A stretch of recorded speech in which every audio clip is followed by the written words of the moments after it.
нашего первого спикера, замечательного мотиватора Харина Аруна. Вы уже все его прекрасно знаете. Я думаю, что тоже вам нравятся его сессии, как и мне. Харин, пожалуйста.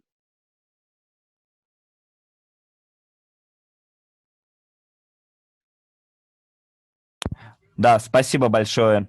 Юлия, надеюсь, меня хорошо слышно. Поставьте мне двоечку, если вы меня слышите, а если поставите троечку или вообще ничего не поставите, значит, с моей стороны какие-то проблемы.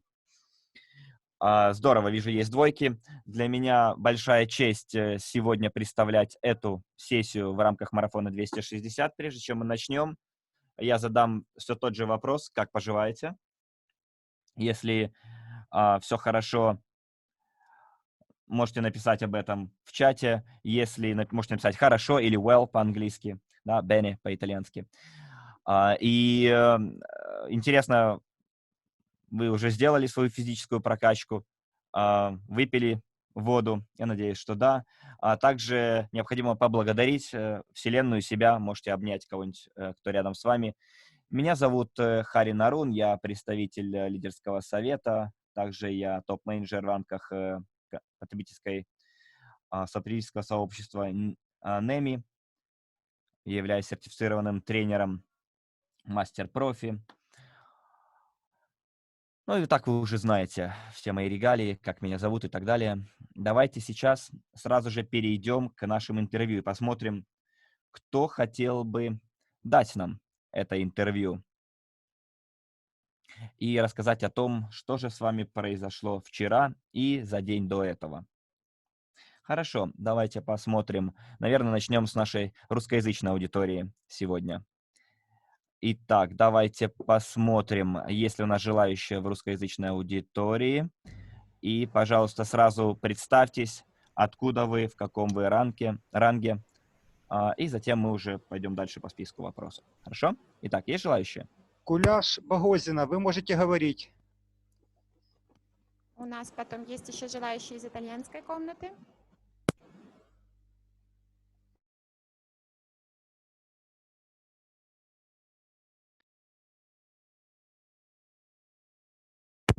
У нас уже говорит итальянский участник, может быть, можно его подключить? Он уже говорит?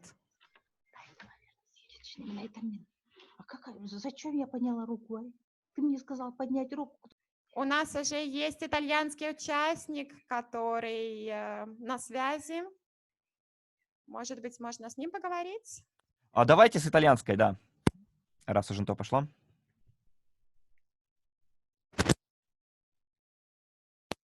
Ну? Добрый день всем.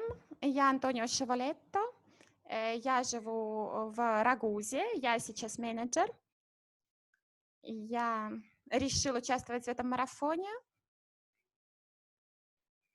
потому что в течение всей моей деятельности в этой компании я проходила разные курсы, я получала разную информацию, но этот марафон для меня это действительно концентрация всех этих нужных сведений, это концентрация энергии, концентрация также вот этих вот самых нужных сведений. Я работаю на своей основной работе на разных сменах, поэтому не всегда мне легко участвовать в марафоне. Я часто очень уставшая, но я стараюсь быть всегда на каждой сессии. И я хотела бы поблагодарить всех наших менторов, всех наших президентов и организацию всего этого марафона, потому что есть возможность участвовать и вечером, и утром, всех администраторов. Я в группе Аделы, это мой партнер, и поэтому я действительно получаю очень много от этого марафона и хотела бы всем посоветовать в нем участвовать.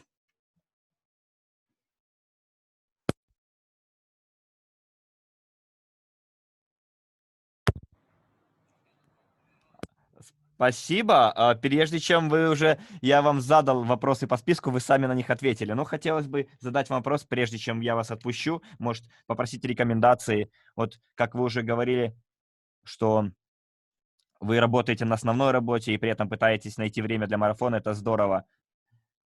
Вот что вас мотивирует, да, возвращаться на наши сессии и продолжать участвовать в нашем марафоне? Что движет вами и заставляет возвращаться и участвовать в наших сессиях, несмотря на ваши смены, на вашу занятость? Вот я хотел бы, чтобы вы поделились с нашими участниками.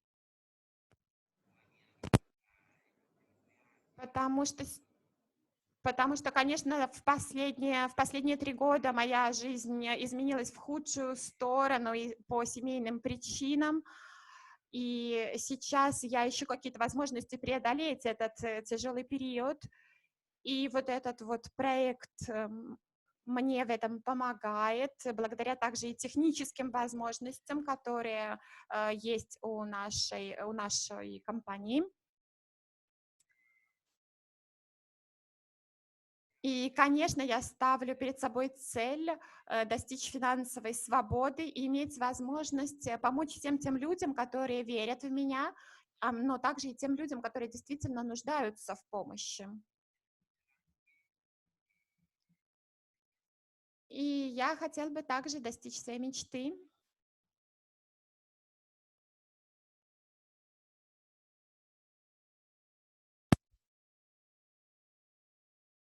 Здорово. Большое спасибо. Я думаю, что и лучше и не скажешь. Я думаю, вы прям выразили то, что у всех у нас на сердцах. Давайте сейчас выберем еще одного спикера, может, из русскоязычной аудитории или из Алла другой аудитории. Спекторенко в русской комнате. Можно говорить. Здравствуйте. Хотелось бы также... У нас есть участник, который слушает нас прямо из больницы Liberty, поэтому давайте направим все наши положительные эмоции в сторону этого участника. Это настолько такая большая приверженность, что даже в больнице человек слушает нас. Вы знаете, что я люблю интерактивность, поэтому я хотел бы, чтобы вы, ребята, сейчас в чате, может быть, коротким предложением, короткой фразой, там, 5 слов Можно, да, мне написали, какая самая большая трудность у вас сейчас есть в марафоне. И пока вы пишете, мы пока подключим следующего нашего слушателя, который хотел бы дать интервью. Да, Алла, говорите. Представьтесь, расскажите, Можно, да? кто вы в компании. Да, можете говорить. Меня зовут Алла Спекторенко, я из России, город Краснодар. На данный момент статус агент по партнерской программе. Ну, мое самое большое, можно назвать проблемой, но мое желание не возвращаться в найм, не ходить на работу от звонка до звонка с утра. Ну, то есть вставать рано утром, ехать по пробкам, сидеть в офисе целый день, этого я очень не хотела. Вот, поэтому я приняла решение в январе участвовать в марафоне и хочу добиться хороших и больших результатов. Меня мотивирует Арманд, его стиль жизни с Олей. Хочу также путешествовать по всему миру, не думая о финансах, ну, точнее, о том, как их заработать. Вот, поэтому, конечно же, рекомендую всем участникам добросовестно и своевременно выполнять домашние задания, чтобы иметь возможность наставников, таких лидеров, как у нас есть, которые нас обучают каждый шаг двигаться дальше и дальше. В принципе, все.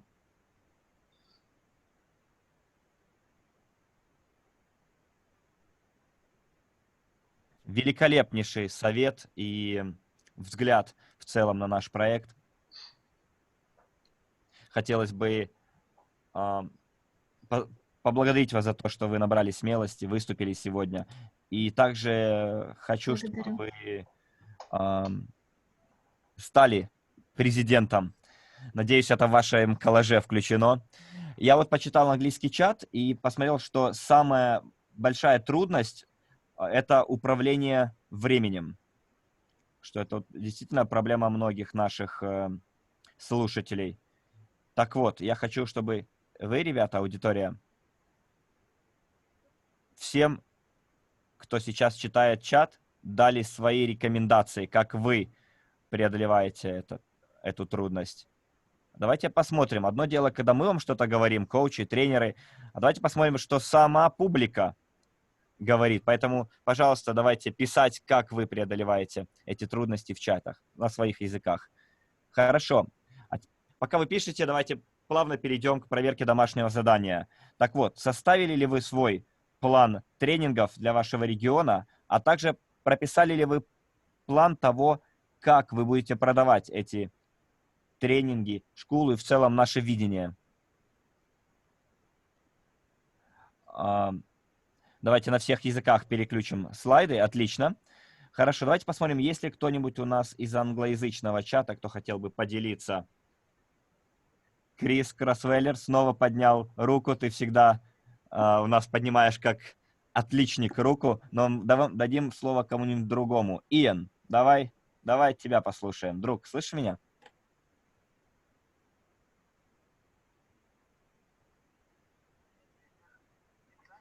Да, слышу. Иэн, как дела? Как пожелаешь? Отлично.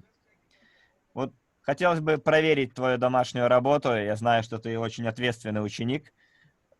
Составил ли ты план для своего региона, план тренингов? Я знаю, что ты вблизи Брисбена, если не ошибаюсь, работаешь. И как ты собираешься продавать наши тренинги?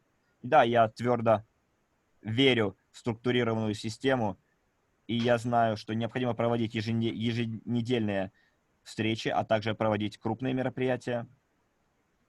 И также я думаю, что необходимо проводить огромные мероприятия, как Эвенти, раз в год.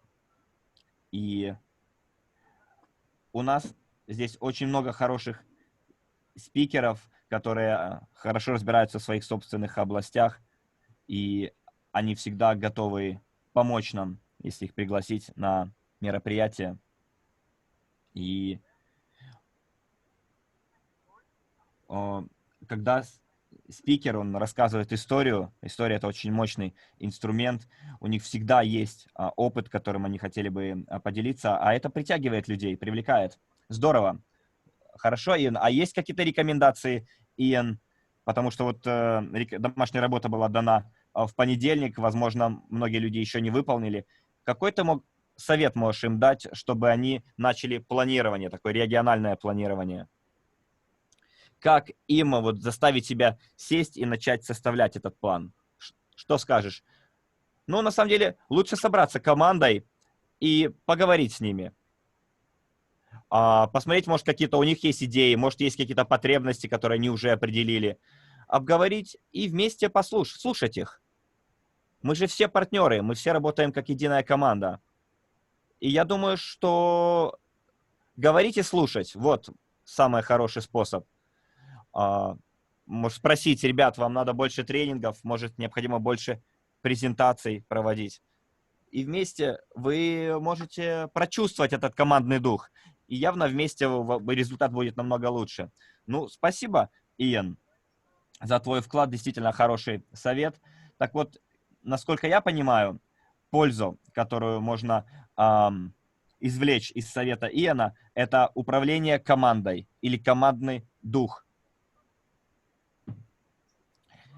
И могу привести пример, да, когда ребенок начинает капризничать, плакать, мы начинаем его успокаивать, но вместо этого, может, лучше выслушать ребенка. То же самое здесь. Вместо того, чтобы пытаться что-то навязать, давайте выслушаем людей, и ответ придет сам собой. Может, давайте послушаем кого-нибудь из русскоязычной комнаты или из другой италоязычной комнаты, как они составляют свой план тренингов для своего региона, и как они прописали ли они план по продаже этих тренингов. Так что давайте сейчас послушаем кого-нибудь из другой комнаты. Кто-нибудь готов? Меня слышно? Да, Галина, слышно, говорите. Меня зовут Галина Харужик, я с Казахстана, город Шымкент, в статусе менеджера. Вот по поводу домашнего задания, сессии 15. Это план тренингов для моей структуры. Вчера в офисе мы собирались, обговорили, и, в общем-то, исходя из этого, я имею некоторый план. Значит, каждый вторник мы будем проводить презентацию по продукту. То есть это что такое NEMI, его составляющие, вот образовательные программы, соинвестирование, возможность ведения бизнеса, о глобальном инвестиционном портфеле надо говорить на этих презентациях, о программе CryptoUnit, о выгодах быть партнером нашей компании. А каждый четверг будут презентации школы по бизнесу. То есть это маркетинг-план, его особенности и уникальности, и показывать, как зарабатывать желаемую ежемесячную сумму дохода. И вот в связи вот с таким планом презентации, каким образом я буду продавать эти тренинги, презентации, то есть за день до презентации или школы дату и время презентации, приглашать на нее партнеров и их гостей. На личных встречах также, ну, вот на моих встречах, на встречах, ну, то есть на рандеву, моих рандеву и партнеров приглашать новичка на презентацию продукта, потому что мы, допустим, даем короткую презентацию на первой встрече, а уже на более углубленную, расширенную на более расширенную информацию мы уже приглашаем на презентацию на вторник. Ну и уже на презентациях по продукту приглашаем партнеров и гостей на презентацию по бизнесу. Надо анонсировать презентацию по бизнесу, используя слова типа, ну, вот, а если вы желаете узнать, как в нашем сообществе NEMI можно заниматься большим бизнесом и зарабатывать 1000, 2000, 5000 долларов и другие суммы, приходите в четверг на нашу презентацию по бизнесу. Ну, также можно продавать в соцсетях, выставляя, допустим, фото с презентацией, с мотивирующими фразами. У меня такой план.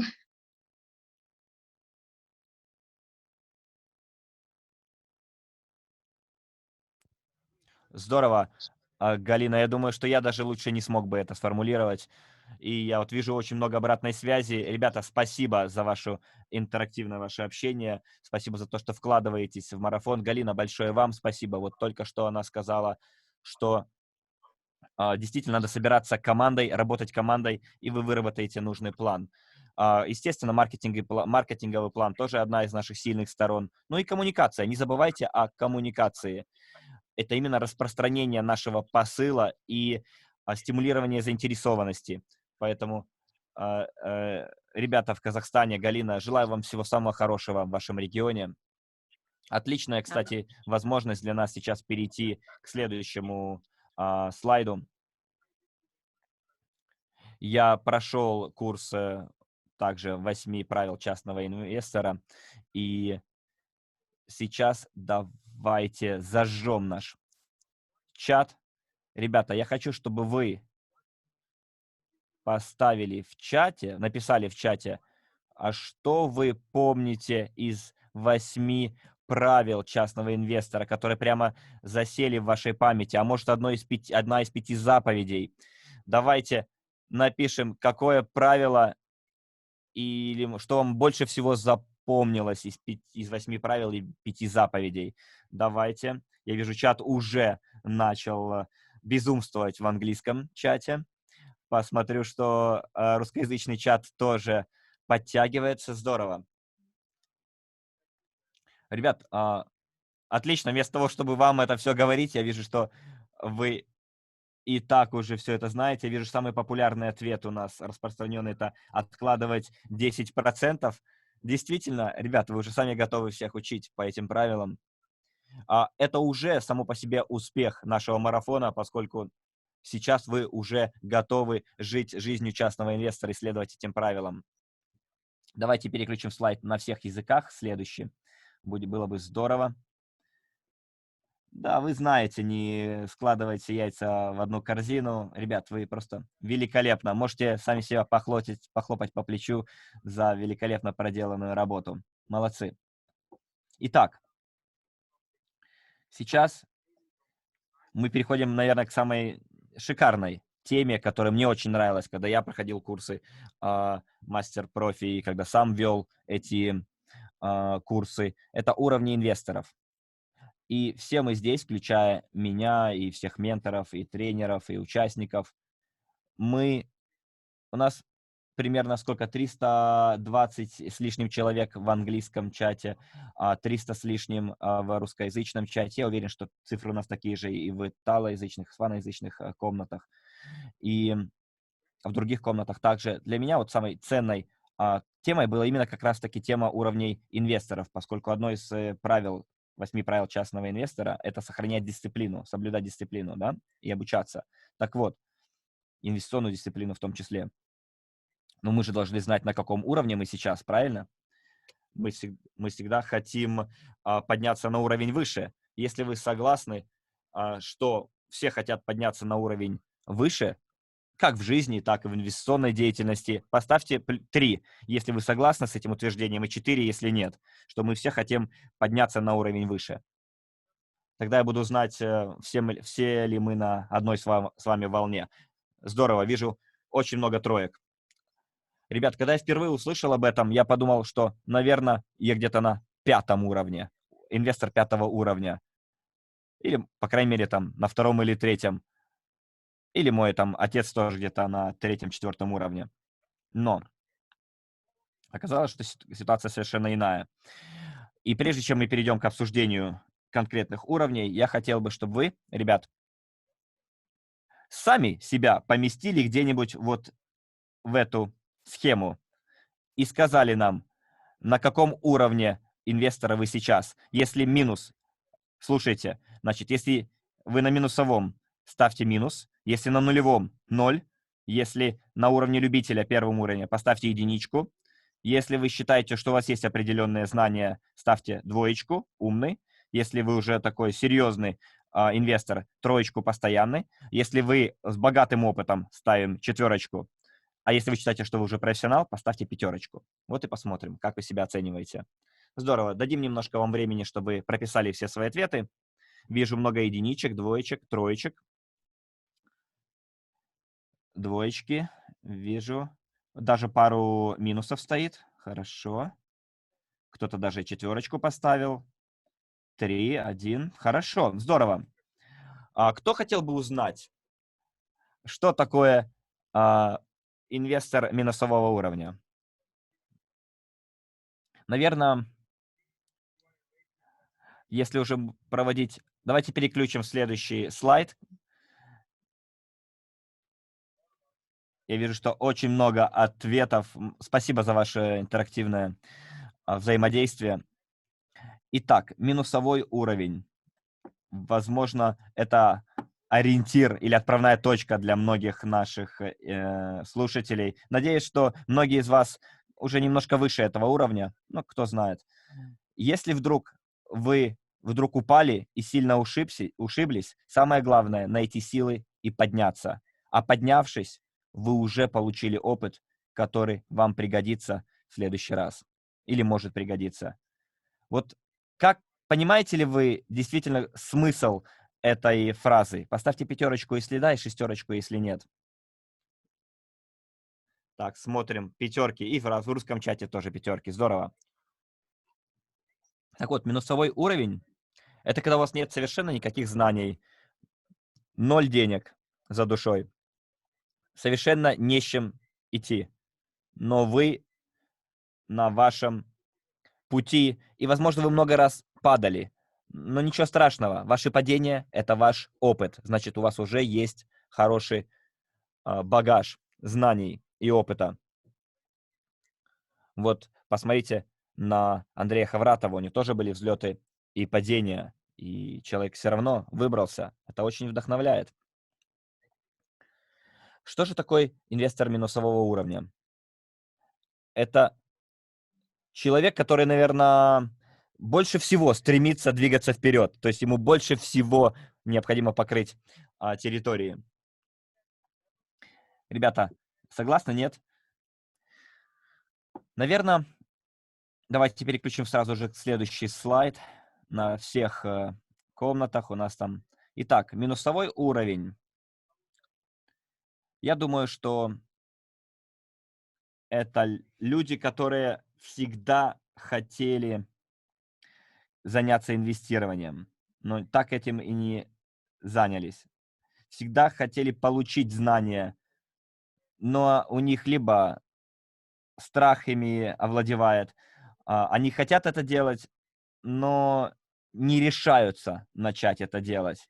Может, они думают, что у них недостаточно опыта или знаний, и они сами себе ставят умственный барьер, блокируют сами себя. И они думают, ладно, лучше не рисковать, пойдем по пути наименьшего сопротивления, где нет никаких рисков. Ребята, если вы согласны, напишите в чате, что вы согласны с таким определением нулевого уровня, простите. Это человека, который идет по пути наименьшего риска, не хочет рисковать, как правило, вообще ничего не предпринимают, живут как жили. И, естественно, роста таким образом не добьешься. Будут только желания расти, но дальше этих желаний ничего не пойдет. У вас есть мечта, но вы эту мечту не реализовываете. Я бы сказал, что это довольно скудный менталитет. Но есть хорошая новость, его можно изменить. Этот менталитет не навсегда. И первый уровень, это уже следующий слайд, это уровень любитель. Мы еще называем новички. Еще можно сказать салаги, да. Чайники. Ничего плохого в таких терминах нет. Это люди, которые просто вот-вот начинают свой инвестиционный путь. Ну, как, знаете, первый день в школе. Вот для них все неудачи и потери служат, чтобы приобрести опыт. То есть, если вы инвестор первого уровня, вот время накапливать знания. Когда мы начали заниматься сетевым маркетингом, когда мы начали эту организацию, мы прошли через процесс обучения. И Марафон 260 — это тоже процесс обучения. Неважно, маленькая потеря или большая потеря, это все равно опыт. Опыт, который вы приобрели. Но первый уровень, уровень любителя, это те, кто впоследствии станут инвесторами второго, третьего, четвертого уровня. Если вы не пройдете через первый уровень любителя, поверьте, вы никогда не станете инвестором второго уровня. Невозможно его взять и проскочить. Как вы можете быть преподавателем или профессором, если вы никогда не были студентом? Если вы сами никогда не обучались, как вы можете кого-то обучать? Поставьте «да» или плюсик, если согласны, и «нет», и минусик, если вы не согласны с таким утверждением. Отлично. Так вот, какой менталитет должен быть у первого уровня, инвестора первого уровня чайник. Это не означает, что вы в каком-то плохом месте, в каком-то плохом положении. Вам надо дать время, чтобы вы набрались знаний и начали двигаться вперед. Но желание двигаться вперед должно быть. И если вы сейчас определили себя как инвестор первого уровня, поздравляю, вы в игре. Вы встали на этот путь. Давайте переключим следующий слайд. Второй уровень. Мы их называем умны. Это люди, у которых уже есть какие-то понятия, какие-то базовые азы. Они знают рынок. Если вы обратитесь к какому-то случайному прохожему, да, и он окажется инвестором второго уровня, они вам могут рассказать о рынке золота, о биткоине, или они вам могут об этом рассказать, да? То есть уже можно поддержать разговор, и технически у них есть какое-то представление о том, о чем это, да, с чем это едят. Но как только речь заходит об инвестициях, они, как правило, знают только плохое об инвестициях. У них есть такой менталитет, что они якобы знают все, но на самом деле у них негативный опыт сформировался или негативное представление. Это так называемые умники, да? Но у нас есть еще такая категория, как игроки, да? Они, как правило, трейдеры, могут зарабатывать трейдингом как дополнительный источник дохода. Как правило, они заходят на рынок, быстро зарабатывают и уходят. Своего рода такие бандиты, да? Игроки. Так они обеспечивают ликвидность рынка.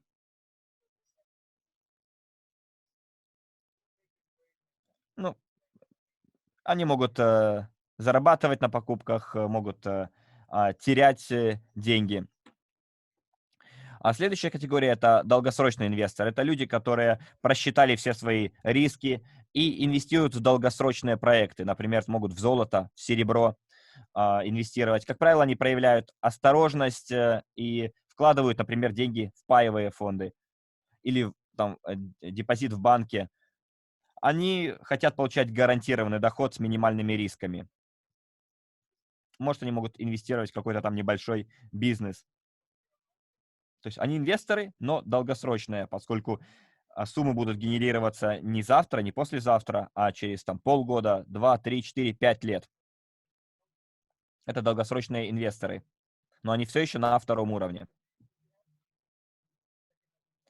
Если среди нас есть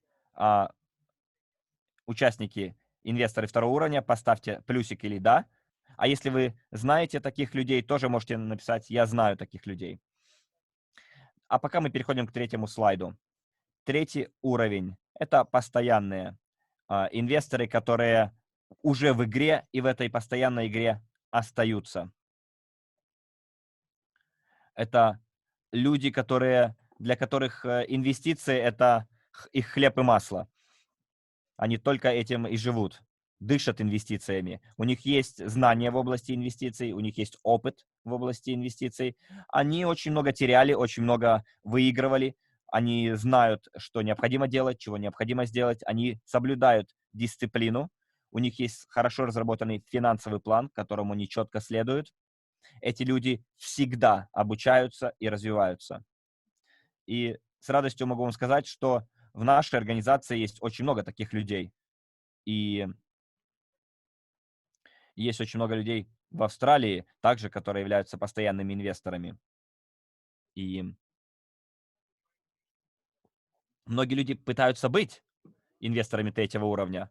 Например, на рынке недвижимости у меня есть знакомый, который из столицы, который постоянно торгует, продает объектами недвижимости. Это тоже своего рода инвестирование. Купил дом, перепродал дом, заработал. Некоторые занимаются трейдингом на Форексе, поэтому имеют знания в области продажи и покупки иностранной валюты. Кто-то там торгует золотом, серебром. Вот в Индии я знаю, что все дома, в каждом доме есть золото. Вот точно.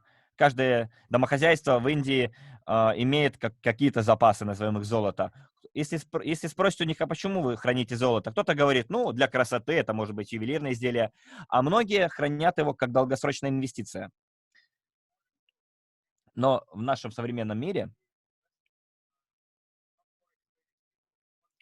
люди, постоянные инвесторы, как и следует из названия, постоянно занимаются инвестициями.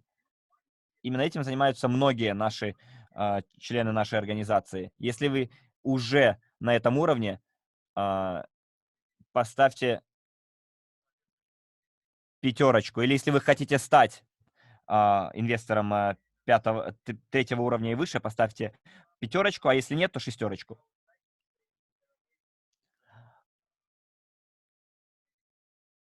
Я вот могу сразу так сказать, что у нас есть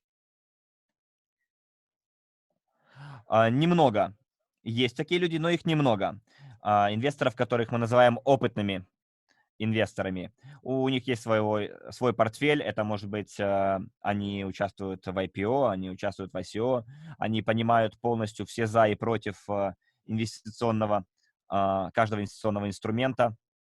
Например, вы придете к этому человеку и скажете: я хочу инвестировать в какую-то компанию. И этот человек накопает вам всю информацию о той или иной компании и скажет, через какие этапы вам необходимо пройти. Грант Кадон, например, Гарри Вейначак, они все на 4-5 уровне инвестиры. Уоррен Баффет, у него целая команда и опытных инвесторов. И они выходят уже за рамки, идут дальше, чем просто финансовый план. Потому что они не просто используют свои деньги и создают свой инвестиционный портфель, они работают с деньгами других людей и создают инвестиционные портфели других людей. Вот почему они уже на пути к тому, чтобы стать профессиональными инвесторами. Вот скажите мне, если вы сейчас инвестор 4-го уровня, опытный инвестор, поставьте единичку, а если вы еще и таким не являетесь, поставьте двоечку, а если вы хотите или стремитесь стать таким инвестором, то поставьте 4, если ваша цель. Пока вы ставите свои цифры, перейдем к 5-му уровню, к профессиональному инвестору. Это прям вот самый верх пищевой цепочки, да? Это люди, которые уже прошли через 4-й уровень опытного инвестора, например, Уоррен Баффет, у которого огромная команда на него работает, опытных инвесторов, которые делают работу за него. Но, естественно, ключевые решения принимает сам Уоррен Баффет. Это люди, у которых огромные знания, огромные инвестиции, капиталы. У них они могут использовать заемные средства, они руководят бизнесом, они создают привлекательные объекты для инвестиций. И, как правило, они могут руководить инвестиционными фондами, как у нас в нашем портфеле. Они руководят инвестиционным бизнесом, а так очень часто задействованы в создании огромнейших инвестиционных портфелей и очень часто обогащают других людей, помогают другим людям стать богатыми путем создания их собственных портфелей. И если вы знаете людей, которые являются профессиональными инвесторами, поставьте мне 6 в чате. А если вы считаете, что вы профессиональный инвестор, инвестор 5-го уровня, поставьте плюсик. Но, ребята, если вы хотите стать инвестором этого уровня, вы должны пройти через все уровни, и через 1-й уровень в том числе. И если вы считаете, что это что-то, что вас интересует, поставьте мне 7. Хорошо, ребят. Пожалуй, на этом это мои 5 копеек, да, все, что я хотел сказать по поводу уровня инвестора. И я хотел бы, ребята, чтобы вы все еще отвечаете на предыдущие вопросы. Поставьте сейчас в чате напишите, как вы себя чувствуете, поняв, какие у нас есть уровни инвесторов. Одним словом напишите, что вы чувствуете, узнав, какие же существуют уровни. И поставьте себе цель.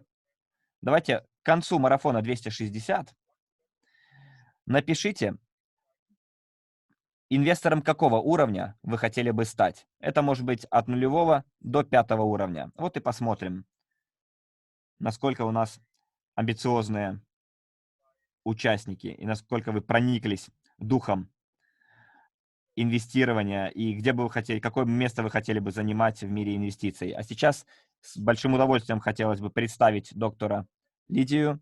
Она является представителем президентского совета, сама является президентской по партнерской программе НЭМИ, выпускник тренинга «Мастер-профи», является предпринимателем, частным инвестором, совладельцем глобального инвестиционного портфеля, великолепный мотивационный спикер для всего манипурского народа.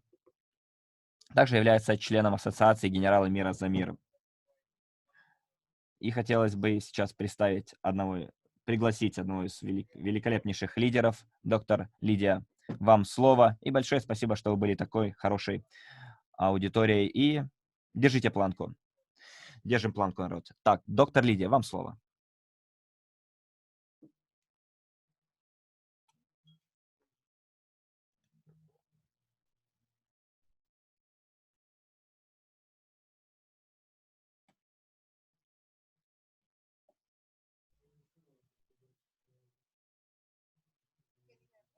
Как слышно? Если вы меня слышите, поставьте плюсик. Или напишите «да». К сожалению, не получится у нас сегодня показывать видео. Мы попытались протестировать, но, к сожалению, почему-то ноутбук не захотел работать. Ну, к сожалению, да, не получится у нас видеотрансляция. Будем транслировать только аудио.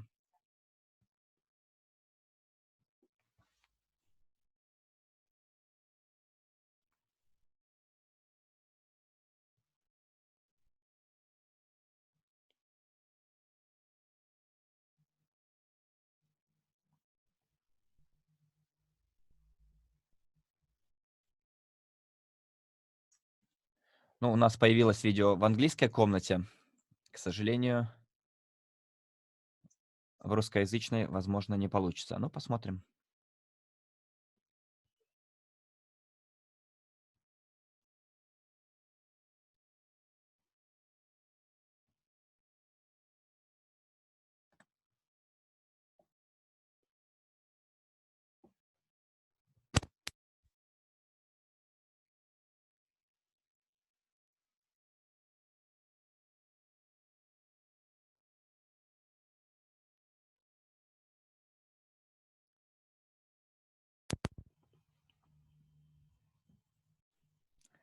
Так, потерпите, пожалуйста. Сейчас попытаемся все настроить.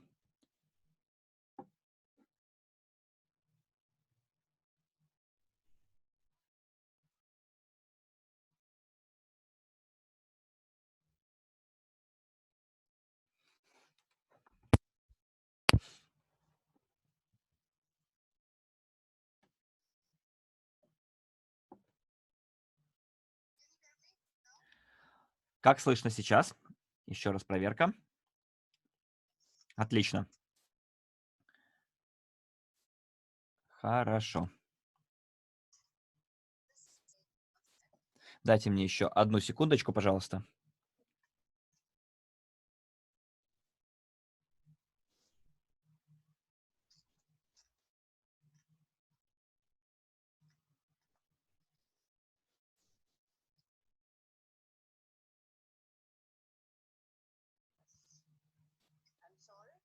Так, прошу вас, конечно, извинить нас за такие задержки.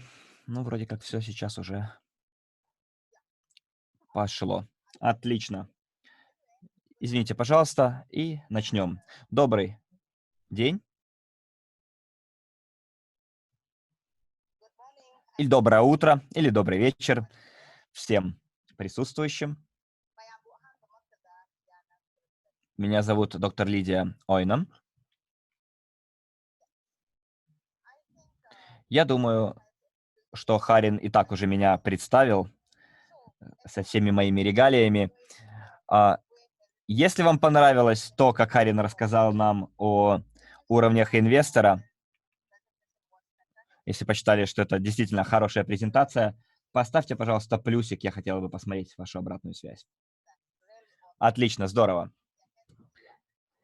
Действительно, Харин — это невероятная личность, и его презентации всегда хороши, и мы рады, что он в нашей команде. Итак, те, кто со мной знакомы, хорошо вы, наверное, услышите эту информацию, услышали от Харина снова эту информацию.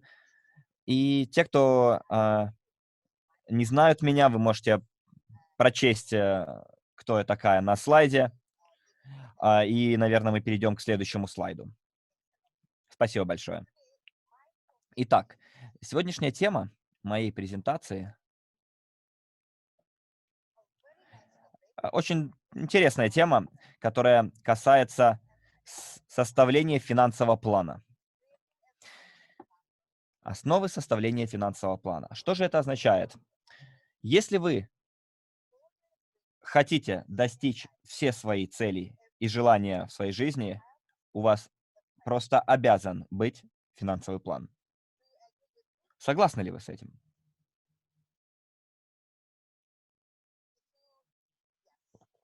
Я вижу, что да. Спасибо вам большое. Поскольку в нашей жизни, если мы хотим достичь своих целей, приоритетов, у нас должен быть разработанный для нас лично финансовый план. Чтобы его составить, у нас должны быть соблюдаться определенные условия. И эти условия, они зависят от поставленных вами целей и мечт.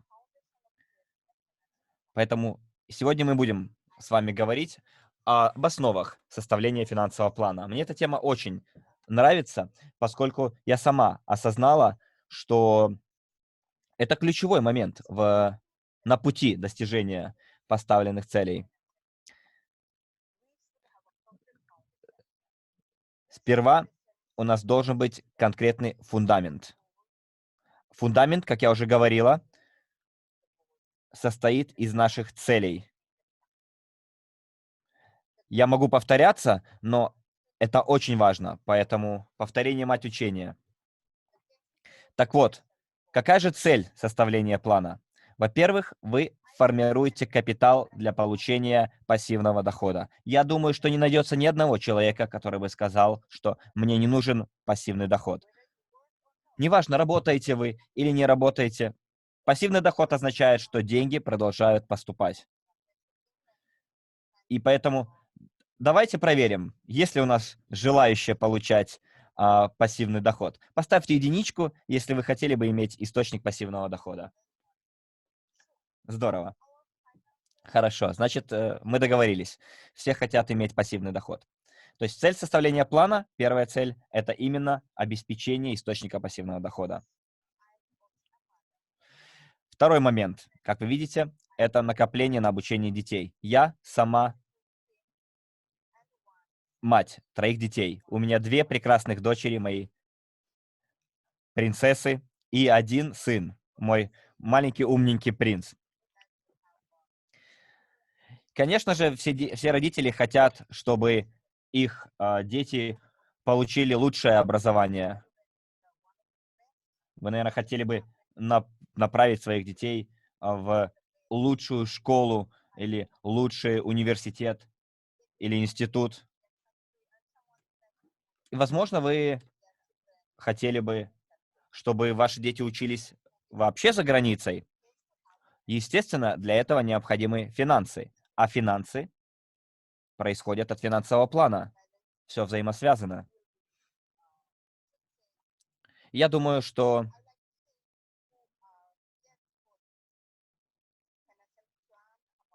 давайте еще раз проверим, а многие ли ставят себе целью обучить своих детей, сделать так, чтобы они получили действительно хорошее образование. Давайте поставим плюсики или да. Потому что мы всегда своим детям желаем самое лучшее. А для этого у нас должны быть накоплены средства. А для этого нам необходим финансовый план. Итак, 3-й пункт цели составления плана. Вы знаете, все мы сталкиваемся с моментом, когда нам необходимо купить недвижимость, купить квартиру или дом, который мы всегда мечтали купить, или мы хотим купить себе автомобиль, при этом не залазить в долги. Для этого, естественно, необходим финансовый план. Вы согласны?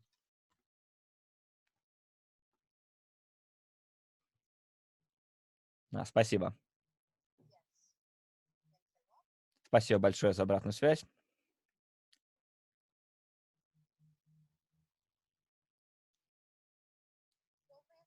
Естественно, нет никаких сомнений, что когда вы мечтаете действительно по-крупному, когда ваши мечты пугают вас самих, вам необходимо подкрепление этих мечт.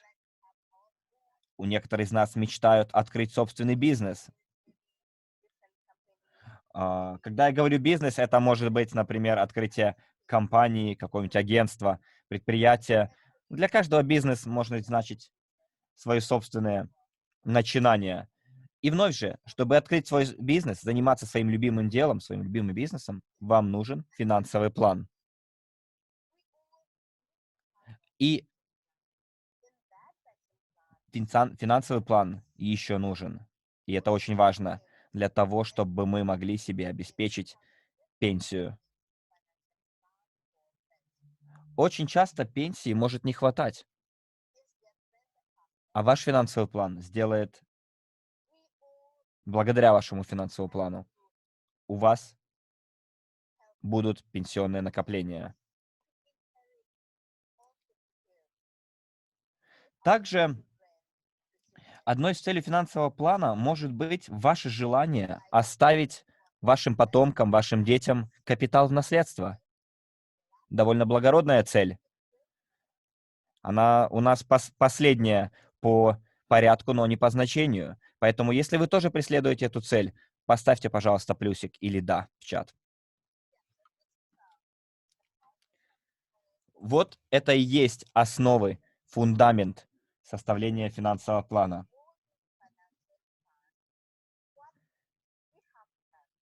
Так что же нам необходимо всем нам иметь, чтобы составить свой финансовый план? Нам необходимо иметь представление о том, из чего же он действительно, его компоненты, его фундамент, его основы.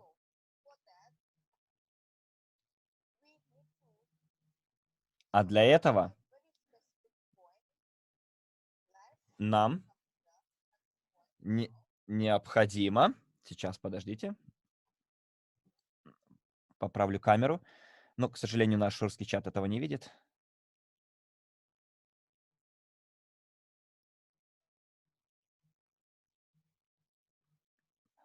Так, переключите, пожалуйста, на следующий слайд.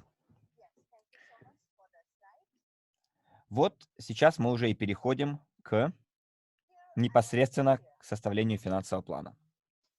Смотрите, если вы хотите достичь всех своих грез и целей, вам необходимо проделать конкретную работу, предпринять конкретные меры. Если вы согласны, что в своих действиях люди должны придерживаться конкретики, а не размытых каких-то понятий, поставьте плюсик.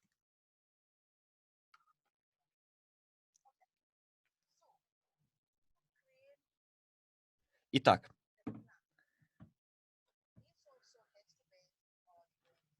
как я уже говорила, план основывается на целях. Что мы делаем в первую очередь? Мы привлекаем партнеров. Определенное количество партнеров. Когда я говорю «привлекаем партнеров», вы должны уже поставить перед собой цель, сколько вы партнеров привлечете в свою первую линию. Другими словами, скольких людей вы хотите познакомить с этим бизнесом, с этой программой. К примеру, познакомили ли своих друзей, своих знакомых с этой программой? Стали ли они партнерами этой программы? Поверьте, достижение вашей цели напрямую зависит от того, насколько вы привержены делу привлечения партнеров в эту программу. Только так вы сможете сделать свой первый шаг на достижении целей, на которых, в свою очередь, зиждется ваш финансовый план. Поэтому вопрос номер 1. Сколько у вас партнеров сейчас в первой линии? У кого 100 партнеров, например? У кого 200 партнеров? Давайте напишем в чате, сколько у вас партнеров? Вот, и дама написал, что у него 200 партнеров. У кого-то 50. Я вижу, так, Ружин пишет 50, у кого-то 2200. Отлично. Итак, кто-то написал всего лишь 5. А вот представьте, что если вы привлекли всего 5 людей, или 100 людей, или 200 людей,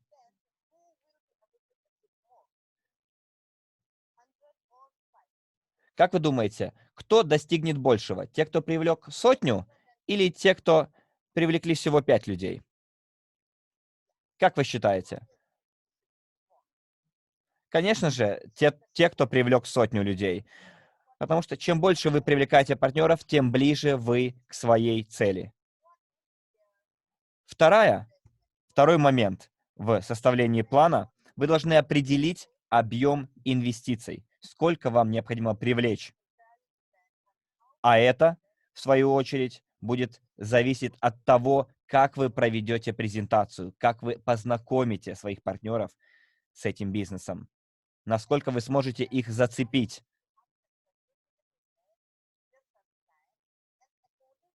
Поэтому количество привлеченных партнеров и объем предполагаемых инвестиций будут влиять на ваш средний чек. Если вы пригласили всего 5 партнеров, даже если ваша первоначальная инвестиция была довольно высокая, ваши результаты все равно не смогут сравниться с теми людьми, которые пригласили 100 людей, и при этом у них были малые первоначальные инвестиции. Поэтому моя вам рекомендация, и я сама ей следую. Привлекайте максимальное количество партнеров. Планируйте обеспечить максимально большое количество инвестиций. Это напрямую влияет на ваш чек. Этот чек должны себе определить вы. Сколько вы хотите получать в день, в неделю, в месяц, в год? Если вы поставите себе эту цель, вы сможете понять, сколько вам надо партнеров. Поэтому с учетом своих целей, с учетом своих приоритетов, естественно, все вы будете привлекать разное количество партнеров. И, конечно же, эти люди будут инвестировать, в свою очередь, в бизнес, будут привлекать своих партнеров, а это приводит к росту вашей структуры, а это приводит к росту вашего среднего чека. Давайте сейчас перейдем к следующему пункту. Давайте поговорим о первой линии. Все ваши партнеры должны стать консультантами в первой линии, как минимум. Если вы сделаете 100 консультантов в первой линии, и те, кто сделают всего 5 консультантов в первой линии, снова вам вопрос на засыпку. Как вы думаете, кто заработает больше? 5 или 100?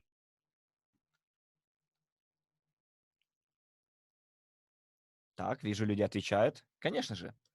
Ответ 100.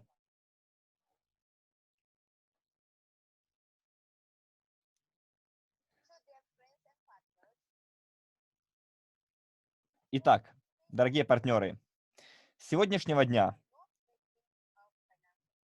если у вас еще нет финансового плана, ничего страшного, но попытайтесь со сегодняшнего дня начать составлять свой финансовый план. Как я уже говорил, отправной точкой должны быть ваши цели и желания. С учетом этого вы их оцениваете, определяете количество партнеров, определяете количество привлекаемых инвестиций, определяете свой средний чек и работаете с первой линией. Вырастите консультантов первой линии. А если хотите подняться еще выше, вы должны растить менеджеров первой линии. Только так вы сможете подняться до уровня вице-президента и даже президента. У меня в первой линии 4 президента. Представляете? Не просто консультантов и менеджеров.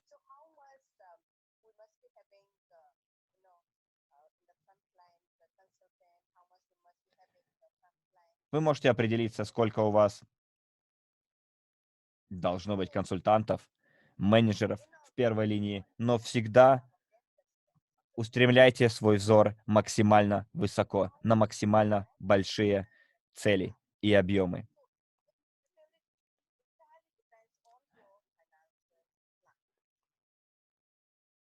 Поэтому ежемесячный доход, видите, он идет последним пунктом. Это результат правильного составления финансового плана и правильной его реализации.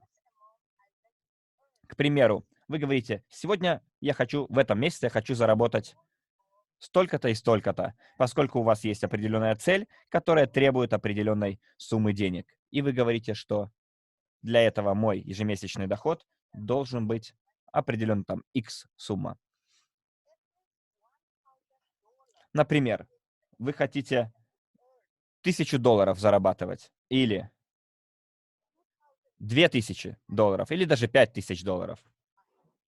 Для этого вы должны постоянно себя мотивировать и помнить. То есть вы определили себе ключевую цель.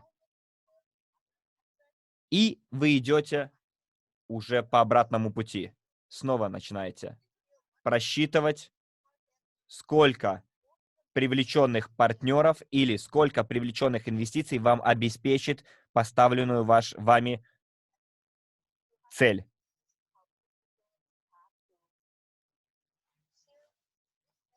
Вы должны понять, сколько людей должно быть привлечено и как усердно вы должны работать над своей первой линией. Математика здесь простая. Мы уже проходили эту часть. Сейчас я попытаюсь передать этот вопрос доктору Лидии.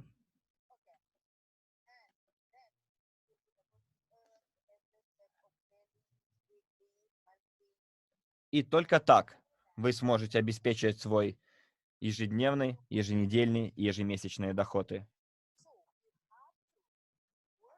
А это можно достичь только со своими партнерами. Работать можно только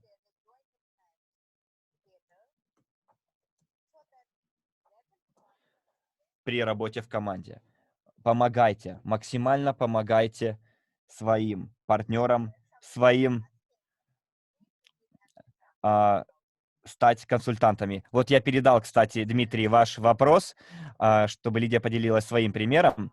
И сейчас я вам попробую, наверное, рассказать, как это произошло. Я вам дам пример, как мои партнеры стали консультантами, потом менеджерами, а потом президентами.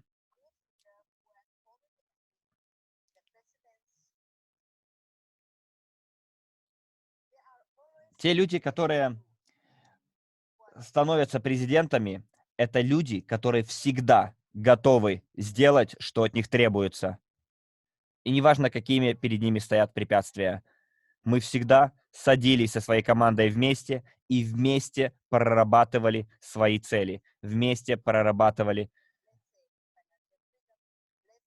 свои приоритеты. Для кого-то это финансовая свобода, для кого-то это финансовая независимость, для кого-то это красивый дом, для кого-то это шикарный автомобиль. Мы вместе сидели и прописывали это.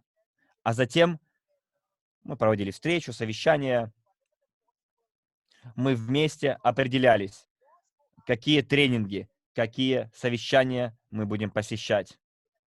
И могу вам сказать, что те, кто сейчас являются президентами в моей структуре, они не пропустили ни одного крупного мероприятия компании, поскольку только обучение нас приведет к нашей цели. Чтобы чего-то добиться, чтобы знать, как что-то делается, необходимо сначала обучиться, как это делается. Поэтому мы командой работали вместе, мы делились знаниями, и мы делились полученными знаниями с нашими близкими, с нашими родственниками, с нашими партнерами, с нашими нижестоящими. И постепенно мы росли по этой столице, по этой лестнице. Начинали с малого, стали консультантами. Консультанты работали со своей первой линией. Они поднялись там до менеджеров, лидеров менеджеров, топ-менеджеров. Только командной работой мы смогли достичь своих рангов. Поэтому у нас столько президентов, и у меня столько президентов первой линии.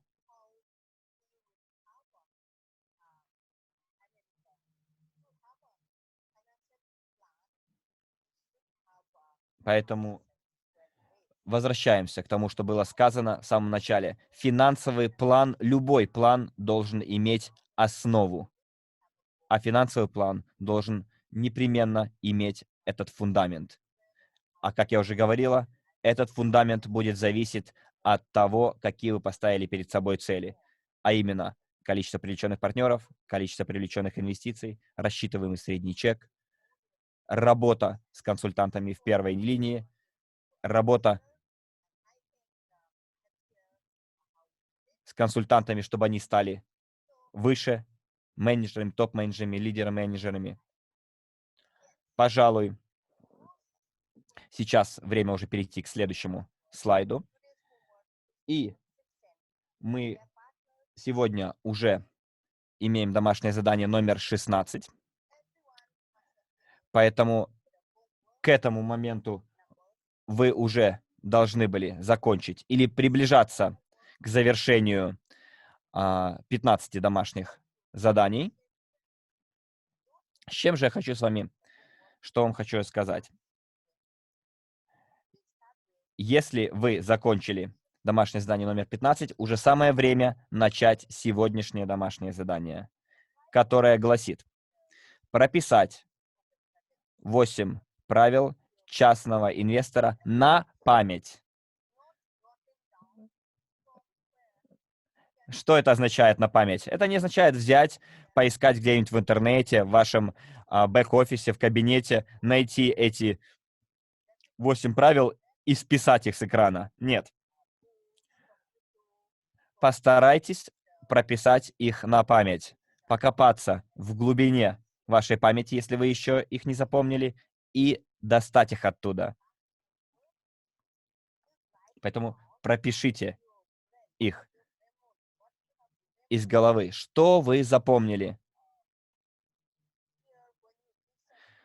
Возможно, вы где-то их читали, возможно, вы где-то их видели, возможно, вам кто-то об них сказал, когда вы их слышали во время наших онлайн, офлайн встреч.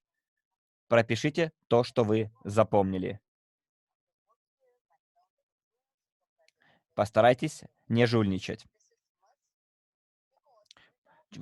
Поскольку 8 правил частного инвестора, вы не сможете избежать ошибок прошлого. Все мы делаем ошибки, но самое главное, какие уроки вы извлекаете из этих ошибок. Эти 8 правил частного инвестора, они были выработаны на основании знаний и опыта многих-многих людей до вас, которые набили шишек, и теперь они выработали те правила, чтобы вы избегали этих ошибок. Поэтому подчеркну, пожалуйста, пропишите на память эти 8 правил и избегайте ошибок прошлого, поскольку именно это является ключом к успеху. И второе задание. Начните работать над созданием своего финансового плана. как вот только что я вам рассказала.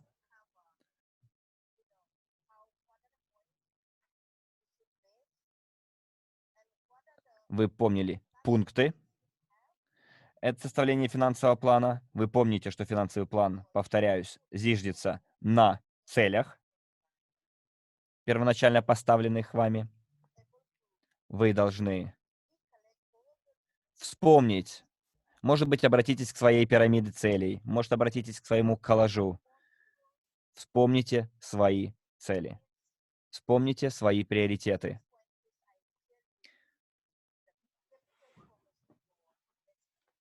Помните, мы говорили, что нами может что нами движет? Это может быть желание иметь пассивный источник доходов. Это может быть желание накопить средства для обучения своих детей. Возможно, покупка недвижимости. Возможно, покупка автомобиля. Это может быть обеспечение своей пенсии. Возможно, это желание оставить капитал в наследство своим детям. Но без финансового плана, вы должны помнить, достичь этих целей будет весьма и весьма сложно. Возможно, вы сможете достичь части ваших целей. Но мы же говорим о заветных желаниях. Мы говорим о тех желаниях, которые нас пугают. А для этого вам нужен конкретно прописанный финансовый план. Друзья, партнеры, я надеюсь, что те моменты, которыми мы сегодня с вами поделились, основы составления финансового плана, надеюсь, вы извлечете из них пользу. И поставьте, пожалуйста, плюсик в чат или «да», что действительно вам пригодятся азы, которыми я сегодня с вами поделилась.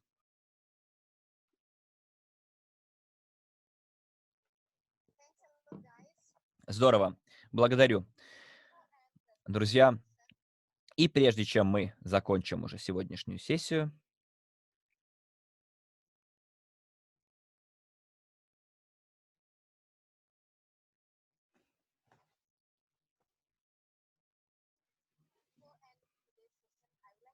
я хотела бы напомнить вам, что каждый день вставайте пораньше, делайте физическую прокачку, поблагодарите мир, попросите прощения, выпейте стакан воды, делайте домашнее задание. Это очень важно. Именно это станет залогом вашего успеха. Сегодняшняя тема была очень важная, и если кто-то из сегодняшних спикеров еще хочет что-то добавить, вы можете сейчас это сделать. И также я вам напоминаю, если у вас есть какие-то трудности, возникают вопросы с выполнением вашего домашнего задания, с каким-то пройденным материалом, обращайтесь к своим администраторам, обращайтесь к менторам. Мы всегда в ваших услугах. Мы всегда готовы помочь. Пишите об этом в наших рабочих чатах. И помните, что 29 февраля у нас будет отчетный вебинар в субботу. Поэтому я вас прошу, посетите, будьте на этом вебинаре, приглашайте всех своих знакомых, приглашайте всех своих друзей. Вы получите ответы на все интересующие вас вопросы на итоговом вебинаре Андрея Хавратова. Ребята, с некоторыми из вами мы встретимся вечером, с некоторыми из вас мы уже встретимся в пятницу. Большое спасибо, берегите себя.